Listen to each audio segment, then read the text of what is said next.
안녕하세요. 건강 채널 시니어입니다. 지난 3편에서 우리는 눈물이 나는 여러 가지 이유를 배웠어요. 안구 건조증, 눈물 배출 통로의 노화, 그리고 한쪽 눈의 협착까지요.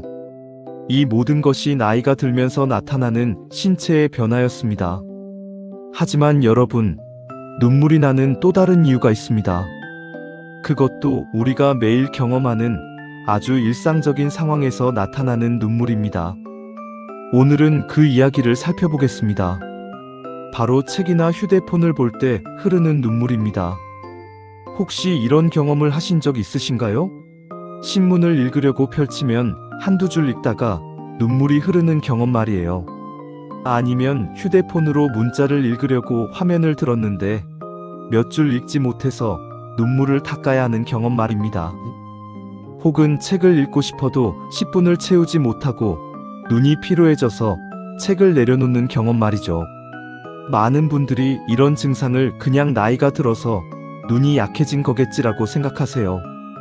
혹은 안경이 필요한 걸까라고 생각하기도 합니다. 하지만 사실 이건 단순히 눈이 약해진 게 아니라 우리의 눈이 보내는 매우 구체적인 신호입니다. 오늘의 주인공인 70세 박성훈 할아버지는 지난 2년 동안 작은 글씨를 볼 때마다 눈물이 나는 현상으로 고생했어요. 할아버지는 처음엔 정말 답답했어요. 내 눈이 이렇게 약해진 건가? 혹시 뭔가 병은 아닐까 하는 불안감도 들었거든요. 하지만 안과 검진을 받은 후 알고 보니 이건 아주 자연스러운 노화 현상이자 올바른 방법으로 관리하면 충분히 개선할 수 있는 문제였던 거죠. 할아버지가 의료진의 조언을 따르고 생활 습관을 개선하기 시작하자 정말 놀라운 변화가 일어났어요. 책을 읽을 때도 눈물이 거의 나지 않았고 휴대폰을 사용해도 눈의 피로가 훨씬 줄어들었어요. 그리고 가장 놀라운 건 특별한 치료나 약물 없이 생활 습관 개선만으로도 이 모든 변화가 가능했다는 거예요. 오늘 영상은 눈물이 보내는 신호 시리즈의 4번째이자 실생활과 가장 밀접한 이야기입니다. 우리가 매일 하는 행동들 때문에 일어나는 눈의 변화를 살펴보겠습니다.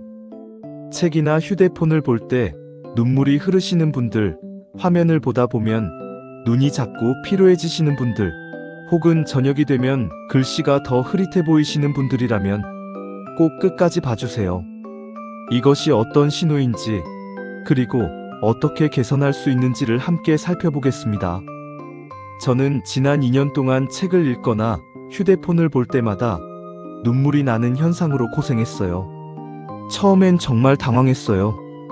왜 글씨를 읽을 때 눈물이 나는지 이해할 수 없었거든요. 감정적으로 울리는 내용도 아닌데 왜 눈물이 나올까 하는 생각이 들었어요. 아침에 신문을 펼치는 것이 시작이었어요. 저는 항상 아침 시간에 신문을 읽는 것을 즐기는 사람이었어요. 30년 이상을 해온 습관이거든요. 하지만 2년 전부터 신문을 읽기가 점점 힘들어졌어요. 처음엔 한두 줄 읽다가 눈물이 흐르곤 했어요. 아주 가볍게 흐르는 정도였어요. 뭐가 들어간 건가 싶어서 눈을 몇 번 비비곤 했어요. 하지만 계속 읽으려고 하면 눈물이 더 흘렀어요. 시간이 지나면서 증상은 더 뚜렷해졌어요. 5분을 채우지 못하고 신문을 내려놔야 했거든요. 손주들이 저를 보면 할아버지, 왜 눈물이 나? 하고 물어보곤 했어요. 저도 설명하기가 힘들었어요. 울고 있지는 않은데 눈물이 나온다니요. 휴대폰도 마찬가지였어요. 아내가 카톡을 보내면 저는 휴대폰을 들고 메시지를 읽으려고 했어요. 하지만 몇 줄 읽다 보면 눈이 피로해지고 눈물이 흘렀어요. 이제는 제 휴대폰도 자신감 있게 들 수 없었어요. 친구들과 만날 때도 불편했어요. 친구들이 신문 이야기를 하면 저는 요즘 신문을 못 읽어라고 말씀드렸어요. 친구들은 눈이 나빠졌어? 라고 물었어요. 저도 글쎄 모르겠네라고 밖에 답할 수 없었어요. 이 증상은 시간이 지나면서 더 뚜렷해지고 복합적으로 나타났어요. 책을 읽으면 처음 5분은 정말 괜찮았어요. 글씨가 크고 내용도 재미있으니까 집중이 되곤 했거든요. 하지만 10분 정도가 되면 눈이 자꾸 피로해졌어요. 마치 무언가가 눈을 누르는 것 같은 그런 느낌이었어요. 그리고 눈물이 흐르기 시작했어요. 신문도 마찬가지였어요. 헤드라인은 괜찮았어요. 글씨가 컸거든요. 하지만 본문을 읽으려고 하면 눈이 자꾸 피로해졌어요. 신문지를 얼굴에 더 가까이 가져가 봐도 소용이 없었어요. 글씨가 더 크게 보이지는 않았으니까요. 휴대폰을 들고 카톡을 확인할 때도 마찬가지였어요. 메시지를 읽으려고 화면을 들면 아주 집중해야 했어요. 그리고 금방 눈이 피로해지고 눈물이 흘렀어요. 더 신경 쓰이는 건 저녁이 되면 증상이 더 심해진다는 거였어요. 오후 시간에는 책을 조금 읽을 수 있었어요. 아직 해가 밝고 주변이 밝으니까요. 하지만 저녁이 되면 완전히 달랐어요. 아예 글씨가 보이지 않는 것처럼 느껴졌어요. 마치 내 눈이 피곤해서 문을 닫아버린 것 같은 느낌이었어요. 그리고 한 가지 더 이상한 증상도 있었어요. 글씨를 읽을 때 눈이 뻑뻑해졌거든요. 마치 모래가 눈 안에 들어있는 것처럼 불편했어요. 아내가 눈이 뻑뻑해? 라고 물으면 저는 응, 뻑뻑해라고 대답했어요. 결국 저는 안과에 가기로 결정했어요. 2년간 이 증상을 겪고 있으니 뭔가 뚜렷한 원인이 있을 거라는 생각이 들었거든요. 혹시 모르니 병원 검사를 받기로 했어요. 안과는 생각보다 많은 환자들로 붐볐어요. 저처럼 눈 때문에 고민하는 사람들이 이렇게 많구나 하는 생각이 들었어요. 이것도 나이 탓인가 싶기도 했어요. 제 차례가 되자 의료진이 저를 검사실로 안내했어요. 처음에는 시력 검사를 했어요. 여러 렌즈를 갈아가면서 이것은 좋은가요? 이것은? 하면서 검사했어요. 저는 이것이 낫네요라고 대답했어요. 그 다음은 근거리 시력 검사였어요. 가까운 거리에 있는 글씨를 읽어보라고 했어요. 저는 열심히 노력해서 읽으려고 했어요. 하지만 글씨가 흐릿했어요. 마치 인포커스 상태처럼요. 의료진이 여러 기계들로 제 눈을 더 자세히 검사했어요. 조명을 비추면서 눈을 들여다봤어요. 검사가 끝나고 의료진이 저를 상담실로 안내했어요. 의료진은 이번엔 다른 접근을 했어요. 단순한 처방이 아니라 제 눈의 상태를 설명해 주었어요. 의료진이 말씀했어요. 당신의 경우는 전형적인 노안입니다. 그리고 눈의 근육이 상당히 피로해진 상태네요. 노안이요? 그게 뭐예요? 저는 물어봤어요. 솔직히 노안이라는 단어를 들어본 것 같긴 한데 정확히 뭔지는 몰랐거든요. 의료진이 정말 친절하게 설명해 주셨어요. 마치 학교 선생님이 학생을 가르치는 것처럼요. 나이가 들면서 눈의 렌즈 역할을 하는 수정체가 경화됩니다. 마치 오래된 고무가 딱딱해지는 것처럼요. 혹은 오래된 카메라 렌즈가 더 이상 초점을 맞추지 못하는 것처럼 말이에요. 의료진이 손으로 제 눈 근처를 가리키며 설명했어요. 그러면 가까운 거리에 있는 글씨를 초점을 맞추기가 어려워지는 거죠. 이것을 노안이라고 부릅니다. 그래서 가까운 글씨가 흐릿해 보이는 거예요. 안경을 쓰면 원거리는 잘 보이는데 근거리가 안 보이는 경우, 혹은 그 반대인 경우가 있잖아요. 당신은 그것이 나이 때문에 생겼다는 거죠. 의료진이 계속 설명했어요. 그리고 더 중요한 건 당신의 눈은 이 초점을 맞추려고 계속 노력하고 있다는 거예요. 마치 운동을 열심히 하는 것처럼 눈의 근육이 과도하게 활동하고 있다는 거죠. 그 결과 눈이 피로해지고 피로해진 눈이 눈물을 분비해서 자극을 줄이려고 하는 거예요. 아, 이제 이해가 되기 시작했어요. 제 눈이 열심히 노력하고 있었던 거구나 하는 생각이 들었어요. 그리고 눈물도 그 노력의 신호였던 거군요. 의료진이 눈의 초점 메커니즘을 아주 자세하게 설명했어요. 의료진은 실제 해부도를 가져와서 보여줬어요. 우리의 눈은 카메라와 비슷합니다. 카메라가 렌즈를 조절해서 초점을 맞추는 것처럼 우리의 눈도 렌즈 역할을 하는 수정체를 조절해서 초점을 맞춥니다. 의료진이 손으로 몸짓을 하며 설명했어요. 원거리와 근거리의 글씨를 모두 보기 위해 눈의 근육이 수정체의 두께를 조절합니다. 먼 곳을 볼 때는 수정체가 납작해지고 가까운 곳을 볼 때는 수정체가 둥그러져요. 의료진이 그림까지 그려가며 설명했어요. 정말 효과적인 설명이었어요. 하지만 나이가 들면서 수정체가 경화되면 이 조절 능력이 떨어집니다. 수정체가 딱딱해져서 더 이상 원활하게 둥그러지지 않는 거죠. 마치 오래된 고무밴드처럼요. 그래서 가까운 글씨를 보려면 눈의 근육이 더 큰 힘을 들여야 하는 거예요. 말하자면 눈의 근육이 계속 운동하고 있다는 거죠. 그리고 계속 운동하면 근육이 피로해지는 거예요. 우리 몸의 다른 근육들처럼 말이에요. 의료진이 더 깊이 있게 설명했어요. 이제 핵심에 가까워지고 있었어요. 피로한 눈이 눈물을 분비하는 이유는 여러 가지가 있습니다. 첫째, 눈을 쉬게 하라는 신호입니다. 눈물이 흐르면 사람들은 자연스럽게 눈을 쉬게 되거든요. 그러니까 눈물은 우리 눈이 이제 쉬어야 해라고 보내는 신호인 거죠. 의료진이 계속했어요. 둘째, 눈물이 눈의 표면을 보호합니다. 피로한 눈은 건조해지기 쉬운데 눈물이 이를 막아줍니다. 건조함으로부터 눈을 보호하는 거죠. 셋째, 눈물에는 약간의 진정 성분이 있습니다. 눈의 피로를 조금이나마 완화시키려는 우리 몸의 자연스러운 반응이라고 할 수 있죠. 눈물 속에는 단백질과 다양한 화합물이 있어서 이것이 눈을 약간이나마 편하게 해준다는 거예요. 의료진이 또 다른 중요한 원인을 지적했어요. 당신이 휴대폰을 자주 보신다고 했는데 화면을 보면 눈을 깜빡이는 횟수가 줄어듭니다. 이것도 정말 중요한 원인이에요. 의료진이 수치까지 제시했어요. 정상적으로 분당 15번 정도 깜빡이는데 화면을 보면 5에서 7번으로 줄어들어요. 거의 2분의 1에서 3분의 1 수준으로 줄어드는 거죠. 그러면 눈이 더 건조해지고 더 피로해집니다. 눈물이 골고루 분포되지 않으니까요. 그리고 작은 글씨를 읽으려고 화면에 눈을 더 가까이 가져가면 눈의 초점 조절이 더 어려워져요. 이것이 악순환을 만드는 거죠. 의료진이 흥미로운 정보를 알려줬어요. 저는 깜짝 놀랐어요. 나이에 따라 초점을 맞출 수 있는 거리가 달라집니다.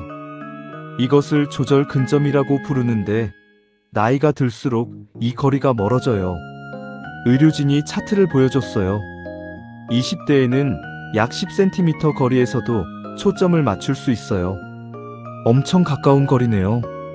하지만 40대가 되면 20cm, 50대가 되면 30cm 정도가 됩니다. 의료진이 계속했어요. 당신은 70대이신데 보통 70대에는 약 50cm 이상의 거리에서만 편하게 초점을 맞출 수 있습니다. 즉, 당신이 책이나 신문을 읽으려면 최소 50cm 이상 거리에서 읽어야 편하다는 거죠. 의료진이 실제 거리를 손으로 보여줬어요. 50cm는 꽤 먼 거리였어요. 이 거리에서 읽으면 글씨가 작아 보이죠. 그래서 많은 분들이 글씨를 더 가까이 들고 보려고 합니다. 하지만 가까이 들고 보면 눈의 근육이 더 노력해야 하는 거예요. 이것이 악순환입니다. 의료진이 여러 가지 개선 방법을 제시했어요. 가장 먼저 제시한 것은 돋보기였어요. 첫 번째는 돋보기를 사용하는 것입니다. 돋보기는 부끄러운 것이 아니라 필요한 도구예요. 여름에 햇빛이 뜨거우면 모자를 쓰는 것처럼 눈이 피로하면 돋보기를 쓰는 거죠. 의료진이 강조했어요. 돋보기를 사용하면 눈의 근육이 초점 조절을 덜 해도 됩니다. 돋보기 렌즈가 이미 초점을 맞춰주니까요. 그러면 눈의 근육이 덜 피로해져요. 의료진이 추가로 말씀했어요. 그리고 돋보기를 사용해야만 읽을 수 있다는 생각을 버리세요. 돋보기를 쓰면 글씨가 더 크게 보이니까 눈이 더 편해질 수 있다는 거예요. 이건 치료가 아니라 도움 도구일 뿐입니다. 두 번째는 화면 밝기를 조절하는 것입니다. 화면이 너무 밝으면 눈이 더 피로해져요. 마치 밝은 햇빛에서 눈을 뜨기 힘든 것처럼요. 의료진이 설명했어요. 휴대폰이나 컴퓨터의 밝기를 주변 밝기에 맞춰서 조절하세요. 실내에서 사용할 땐 실내 밝기에 맞추고 야외에서 사용할 땐 야외 밝기에 맞추세요. 그리고 야간 모드라는 기능이 있어요. 저녁에 화면을 사용할 때 이 기능을 켜면 화면이 좀 더 따뜻한 색감으로 나타나요. 이것이 눈의 피로를 줄여줄 수 있습니다. 세 번째는 화면 거리를 조절하는 것입니다. 휴대폰을 너무 가까이 가져가지 마세요. 가까이 가져갈수록 눈의 근육이 더 노력해야 하거든요. 의료진이 구체적인 거리를 제시했어요. 휴대폰은 최소 30cm, 가능하면 50cm 정도의 거리를 유지하세요. 처음엔 어색할 거예요. 글씨가 더 작아 보일 테니까요. 하지만 이때 돋보기를 쓰거나 글씨 크기를 크게 설정하면 됩니다. 이 거리에서 사용하면 눈의 근육이 덜 노력해도 되니까 피로가 훨씬 줄어들어요. 네 번째는 20, 20, 20 규칙입니다. 이것은 정말 효과적한 방법이에요. 의료진이 자세히 설명했어요. 20분마다 한 번씩 화면에서 눈을 떼고 20초 동안 20m 이상 떨어진 곳을 보세요. 이렇게 하면 눈의 초점 근육이 이완됩니다. 의료진이 원리를 설명했어요. 근거리에 초점을 맞추고 있던 눈의 근육이 원거리에 초점을 맞추면서 이완되는 거죠. 마치 수축했던 근육을 스트레칭하는 것처럼요. 저는 환자분들에게 이 규칙을 꼭 추천합니다. 20분 일하고 20초 쉬는 거예요. 이 짧은 휴식이 눈의 피로를 크게 줄일 수 있습니다. 다섯 번째는 깜빡이기입니다. 정말 간단하지만 효과는 큽니다. 의료진이 설명했어요. 화면을 볼 때는 의식적으로 깜빡이는 횟수를 늘리세요. 특히 화면을 볼 때는 깜빡이는 횟수가 자동으로 줄어들기 때문에 더더욱 의식적으로 깜빡여야 합니다. 깜빡일 때마다 눈물이 눈 표면에 골고루 분포됩니다. 이렇게 하면 눈의 건조함을 줄이고 눈의 피로를 완화할 수 있어요. 저는 의료진의 조언을 따르기 시작했어요. 가장 먼저 한 일은 돋보기를 구매하는 거였어요.